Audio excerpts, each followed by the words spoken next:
ką, pagaliau atėjo ta diena. Tai ką, einu aš tada jungti šilumos siurblį, o po to parodysiu, kaip juo naudotis.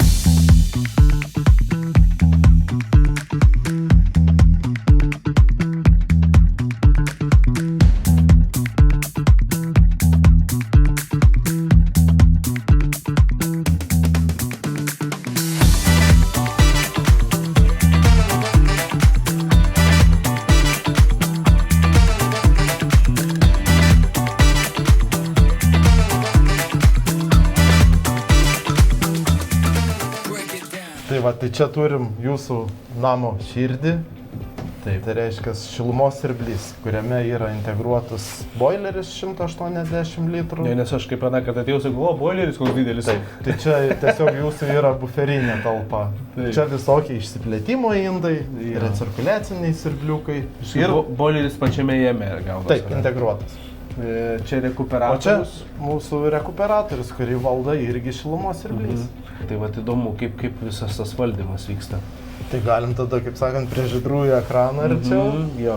Jo, baisu, kad kažko nesugadint, žinai, per kvailą galvą. Ir nedaug dievė kažko neatsuksi, kažko netai paspausi, kažkas kais, kažkas nebekais, kažkas sprogs.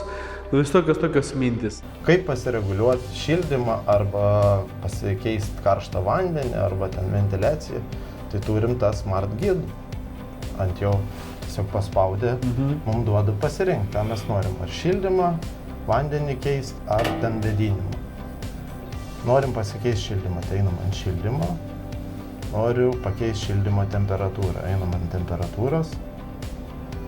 Temperatūros pokytį. Tai reiškia, rodo nulis. Tai čia ne lauke, ne viduj tas nulis, tiesiog kreivės poslinkis yra nulinis. Prie nulinio poslinkio namie turi išlaikyti komfortinę temperatūrą apie 21-22, nesvarbu kokia temperatūra lauke. Tai reiškia, nuo 21 - 2, tai gaunas 19 laipsnių. Taip ramiai tas meistras, nepasakysi, kad jisai toksai dinamiškas, kai tai būna agresyvus meistrai, o čia tokie kvalifikuoti matosi, žmogus savo darbu gyvena, išmano, degančiom akim apie katilus kalba, nesu gyvenime nieko panašaus matęs. Tada einam į vandenį ir reikia daugiau karšto vandens. Ir viskas lietuvių kalba? Taip, viskas lietuvių kalba. Yra visom Europos kalbom. Fantastika. Reiškia, mums reikia daugiau karšto vandens. Karšto vandens poreikis, sakykime, padidėja, jeigu ten daugiau naudotojų yra. Pasidar daugiau karšto vandens. Ir net galim ne vienkartinį, o pasirinkti ten ilgesniam laikotarpiu, pavyzdžiui, 12 valandų gali. Nereikia galvoti apie tai, kaip tą vandenį skiesti, maišytuvas realiai, jam nereikia karšto su šaltu labai stipriai maišinti, realiai visą laiką gali... Jeigu ten taupus režimus, tai visą laiką ant karštą vandenį atsukas, nebeskiečiant. Labai gerai. Iš tikrųjų, realiai galvojau, daugiau bus bėdų ir truputį pergyvenau, kad galbūt nesusitvarkysiu ir reikės dažniau tų žmonių, bet matau, kad mes labai retai susitiksim su techninė visa grupė. Noriu sureguliuoti vėdinimą ir norit, kad stipriau jum ventiliuotų namus. Tiesiog pasirenkat 4 greitis. Dar vienas klausimas, mano ne vienas kolega irgi turi nuosavus namus ir teko diskutuoti dėl to kvėpavimo takų, vyriausių ligų ir taip toliau. Žinai, ten žmonės po 2-3 metus rekuperatorių filtrų jokių nekeičia. Ar toks dalykas yra, ar profilaktika tokia svarbi? Yra tokia rekomendacija, kad kas pusę metų pasikeisti filtrus. Nes, sakykime, rekuperatorius veikia kaip toks biš didesnis dulkių siurblys. Jisai tiek pat traukia iš lauko žiedadulkis ir visokius dulkis, tiek pat ir iš namų traukia, sakykime, skraidančius dulkis.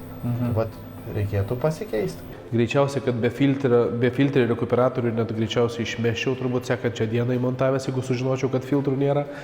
Nes mano plaučiai man uždirba duoną, balsas ir aš privalau pilnais plaučiais kvėpuoti. Tai dabar realiai sezonas šilumos baigėsi ir man čia reikia kažką susiprogramuoti, susispausti, vėl dabar jau pradėsiu šaldyti, nešildyti. Ne, jums nieko nereikia aktyvuoti, tiesiog viskas vyksta automatiniu režimu. Jeigu ant automatinio režimo šilumos siurblys nustatytas, tai jis sušilus lauke, pakilus reiškia temperatūrai, jis pereina į vėsinimo funkciją. Kas didžiausias turbūt pliusas ir dėl ko aš labiausiai džiaugiuosi, kad čia yra geoterminis katilas. Vienareikšmiškai. Geoterminio šildymo ir šaldymo katilas. Tai dabar kaip su to šaldymu ir išeigom, Tomas, visi vis tiek galvoja apie pinigus, žinai. Kadangi pas mus geoterminis šilumos siurblys yra su integruoto vėsinimo funkcija, tai reiškia, mes tą vėsą gaunam, galim sakyti, praktiškai už dyką. Tiesiog cirkuliacinis siurblys dirba ir paima iš žemės kontūro vėsą ir atiduoda jum į namus. Tai visada visi nori taupyti. Tai labai faina, kad tu gali ir palei datą nusistatyti tos šilumos standartų savo šeimos ir vandens šilumą reguliuotis, o ne užkaitinti ir skiesti ją su šaltu vandeniu. O čia gali tiesiog nustatyti temperatūrą, kuri tau realiai yra tinkamiausia. Žodžiu, siurblys nemoka tik tai kalbėti ir aš galvoju, kaip atdoroti su to momentu, kai tu, pavyzdžiui, mes vis tiek čia dažnai nebūsim labai.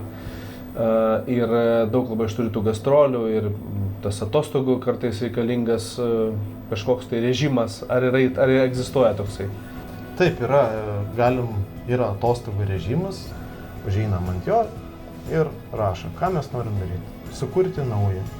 Pasirenkam kurti naują ir pasirenkam datą, kada mes ruošiamės atostogauti, kada išvyksim ir kada parvyksim.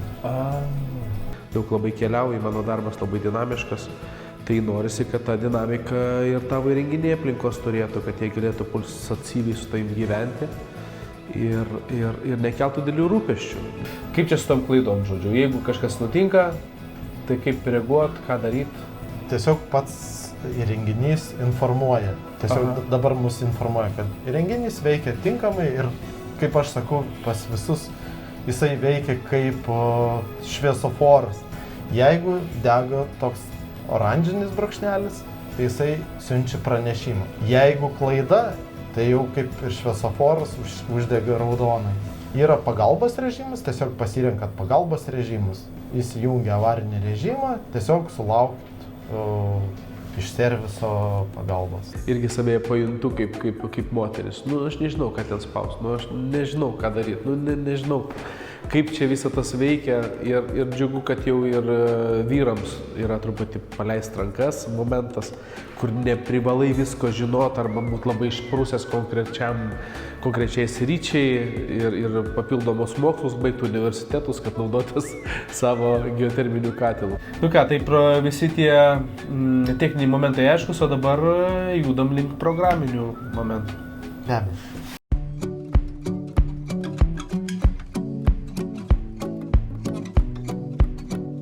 Pabandykim dar pasižiūrėti, kaip vyksta su tais programiniais momentais, nes aš būsiu nemažai svetur ir mano žmona čia su vaikais bus, tai būna, kad kyla įvairios destrukcijos šeimoje, aš to nežinau kaip paspaust, nežinau kas čia sukasi, kažkas neveikia, veikia, šildo, šaldo, tai man būtų fainiausia tą daryti per nuotolį ir žinau, kad yra galimybė telefonu viską valdyti. Tai mes visada rekomenduojame savo klientams, kad jie jungtųsi prie interneto. Mes visus šilumos siurblius prisijungiame prie savo profesionalaus portalo. Visus klientus matome. Negana to, kad matome, bet mes galime juos valdyti, atlikti nustatymus. Dažnai būna, kad klientas sako, nenoriu aš čia niekur gilintis, noriu, kad man namuose būtų lygiai 22 laipsniai. Taip. Ir mes tada per atstumą jam viską tą nustatome ir pasiekėme, kad būtų tas rezultatas. Tai didžiausia turbūt laimė, kad ant tiek viskas paprasta, kad net mano žmona viską supras. Matome visus gedimus. Ir jūs gaunate pranešimą, ir mes gauname pranešimą, kad įvyko gedimas kažkoks tai, ar informacija. Mes visada galime peržiūrėti ir reaguoti. Iš karto. Kartais reaguojame daug anksčiau, negu klientas pats pamato. Reiškia, nustatome diagnozę per atstumą, imamės veiksmų. Turėdami prisijungimą prie interneto, jūs visada gaunate naujausiai programinį įrangą, kuri gana dažnai yra atnaujinama, vis naujas savybės įgyja jūsų šilumos siurblys, jūs tiesiog gausite pranešimą, reikės tik tai paspausti ir atsinaujins programa, galite naujinti net ir internetu. Bobutė ir hakeris viename. Bobutė, kuri taupo, ir hakeris, kuris išmano viską ir pats save, galima sakyti, generuoja, reaguoja, keičia ir vis būna šviežias ir atnaujintas. Protingas, gal net už tave protingesnis ir jisai reguliuoja tavo šeimos ekosistemą namie. Tiek vėsina, tiek šildo, nu ko dar norėti. Tai dabar prakalbėsime, kaip mums reikia prisijungti prie interneto. Aha. Pirmiausiai, mes turime užsikrauti programėlę į mobilų telefoną. Tai reiškia, įeiname apie Apple Store arba Google Play, ten žiūrint kokį telefoną turime, susirandame programėlę, kuri vadinasi Nibe My Uplink, užsikrauname nemokamą tą programėlę. Sekantis žingsnis, mes turime susikurti savo profilį. Čia lygiai taip pat kaip Facebook'o mes savo profilį susikūrėm, taip ir mes susikūrėm My Uplink'u. Susikūrėme savo profilį, susigalvojame slaptažodį, savo elektroninį paštą įvedame ir mums bereikia tik tai įsivesti šilumos siurblio serijinį numerį ir ryšio eilutę, kurią generuoja šilumos siurblys. Ir tada mes jau turime prisijungimą ir galime jį valdyti. Sekantis žingsnis, mes išsiunčiame pakvietimą, taip kaip Facebook'u mes siunčiam pakvietimą draugauti, ar ne? Ir tada jūsų siurblys atsiranda mūsų tame didžiuliam sąraše, kur šimtai ir tūkstančiai yra tų klientų siurblių, ten, kurie yra visai klasifikuojami ir mes tada juos prižiūrime. Kažkaip galvojau, gal reikės kokio programavimo įgūdžių ar kažko, tai, bet nieko, keliais mygtukais viskas nuoroda. Tikrai padaryta, kad būtų tiesiog žmonėms. Mes turim tokią funkciją, kuri vadinasi Smart Price Adaption, kur reiškia šilumos siurblys internetu prisijungia prie Nord Pool'o biržos ir jis mato iš vakaro, mato kokios rytoj bus kainos. Jisai turi vedę statistiką ir susiskaičiavęs, kiek jums kasdieną reikia maždaug patiekti energijos ir jis išskirsto visą tą rytojaus tiekiamą energiją pagal kainas. Reiškia, jeigu kaina mažesnė, tai jisai pagamina daugiau tuo momentu tos energijos, jeigu kaina didesnė, negamina visai arba mažai gamina, tokiu būdu vyksta taupimas. Tai jau dabar esu prisijungęs prie to, ką vadinu savo namų šilumos, oro, šalčio, infrastruktūros sistemą. Ir tikrai netrodo labai sudėtinga. Čia tiesiog jau taip daro jau patiem kvailiausiams. Aš tave skaitau truputį prie tų, nes tenorai šiaip yra biškelį išėję. Tai man čia nieko labai sudėtingo nėra, matau. Paspaudai, atsidarė, pasižymėjai, pažiūrėkit, kaip viskas paprasta. Tai ką labai ačiū už tokį išsamų manualą absoliučiai. Tikrai labai padėjot.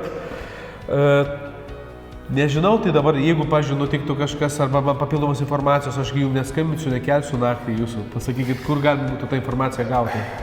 Skambinti jūs visada galite, tam mes ir esame. Galima informacijos rasti, aišku, internete. Yra mūsų YouTube kanalas, kur yra labai daug tokių visokių problemų sprendimo būdų nufilmuota. Galima instrukciją lietuvių kalboje skaityti. Ir mes visada esame čia. Prašome skambinti.